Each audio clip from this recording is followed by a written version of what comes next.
آپ دیکھ رہے ہیں sidqtv.pk۔ اعوذ باللہ من الشیطان الرجیم، بسم اللہ الرحمن الرحیم۔ السلام علیکم ورحمۃ اللہ وبرکاتہ۔ سجدہ کر کے قدم یار پہ قرباں ہونا، یوں لکھا تھا میری قسمت میں مسلمان ہونا۔ جس کا مذہب ہو فقط یاد صنم دید صنم، وہ نہیں جانتا کافر یا مسلمان ہونا۔ کیا ہے کسی سے کام تجھے دیکھنے کے بعد، سب کو میرا سلام تجھے دیکھنے کے بعد۔ جس کو تیری نگاہ نے مخمور کر دیا، وہ کیا پیے گا جام تجھے دیکھنے کے بعد۔ جلوہ کسی کا ہو یا تجلی کسی کی ہو، ہے دیکھنا حرام تجھے دیکھنے کے بعد۔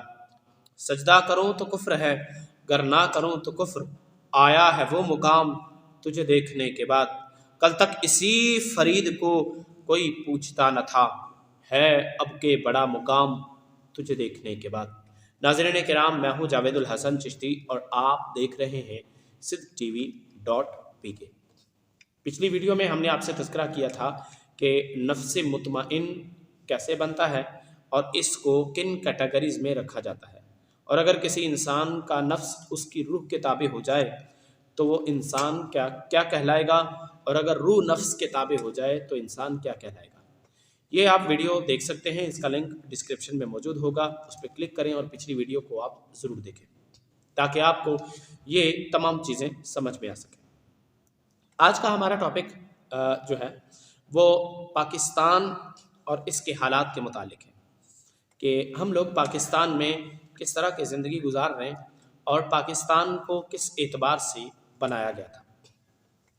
عزیزان محترم، یہ پاکستان اسلامی جمہوریہ پاکستان کہلاتا ہے اور اس کا نام بابا جی رحمت علی صاحب نے رکھا تھا، لیکن اس کی اشاعت سن 900 عیسوی سے شروع ہو چکی تھی، یعنی پاکستان کے بننے سے 1000 سال پہلے پاکستان جیسا ملک بنے گا، یہ بزرگ اور علماء کرام کے درمیان بات مشہور ہو چکی تھی۔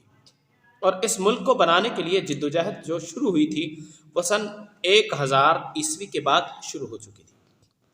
اس کا آپ جائزہ لینا چاہیں تو آپ دیکھ سکتے ہیں کہ امام مجدد الفسانی رضی اللہ تعالیٰ عنہ نے ایک فتویٰ لکھا تھا، اور اس فتوے کے الفاظ تھے کہ ہندو اور مسلمان کبھی بھی مل کر جہاد نہ کریں، کیونکہ دونوں الگ الگ ہیں۔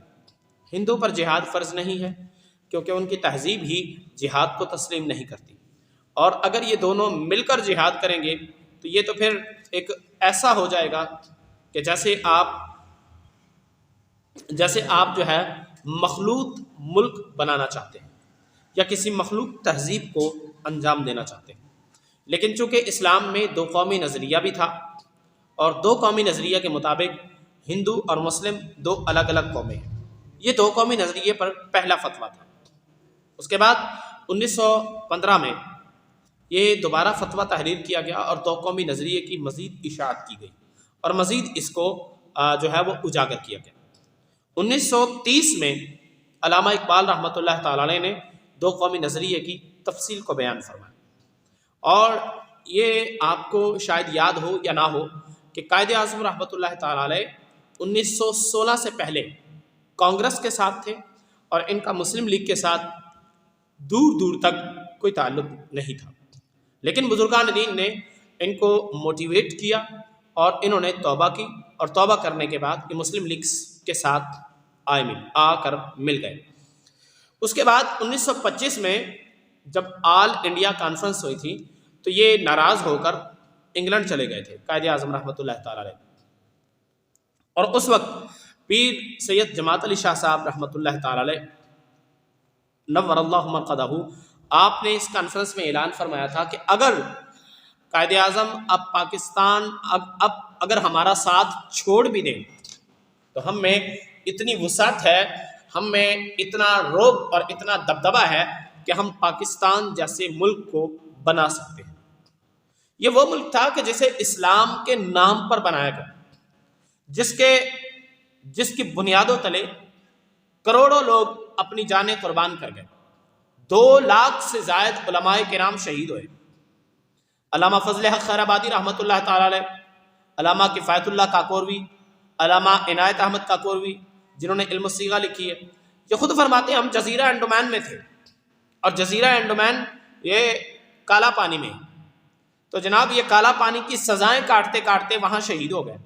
علامہ فضل حق خیر آبادی رحمۃ اللہ تعالی علیہ کو دو قومی نظریے کی توضیح بیان کرنے پر سر بازار چوراہے پر پھانسی دے دی گئی، تخت دار پر لٹکا دیا گیا۔ آج وہ علماء کرام کی عزت و عظمت کہاں ہے؟ 2 کروڑ لوگ معصوم ناحق قتل ہو گئے۔ اس پاکستان کی بنیاد میں ان لوگوں کا خون ہے۔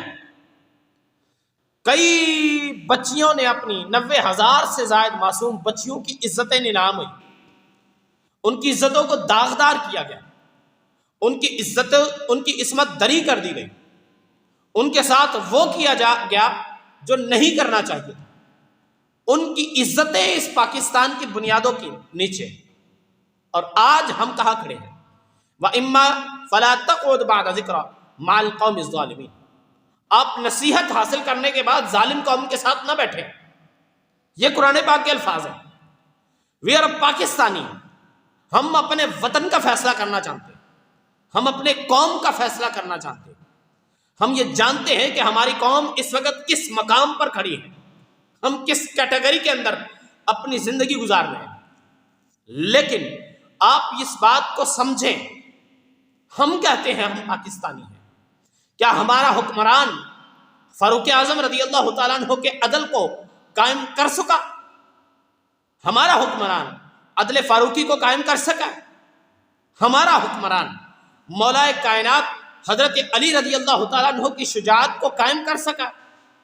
ہمارا حکمران حضرت سیدنا فاروق اعظم سیدنا صدیق اکبر کی صداقت کو قائم کر سکا؟ ہمارا حکمران سیدنا عثمان غنی رضی اللہ تعالیٰ عنہ کی حیا کو قائم کر سکا؟ پھر کہاں کا یہ پاکستان اور کہاں کا اسلامی جمہوریہ پاکستان؟ یہ تو وہ خواب تھا نا جو دیکھا گیا تھا۔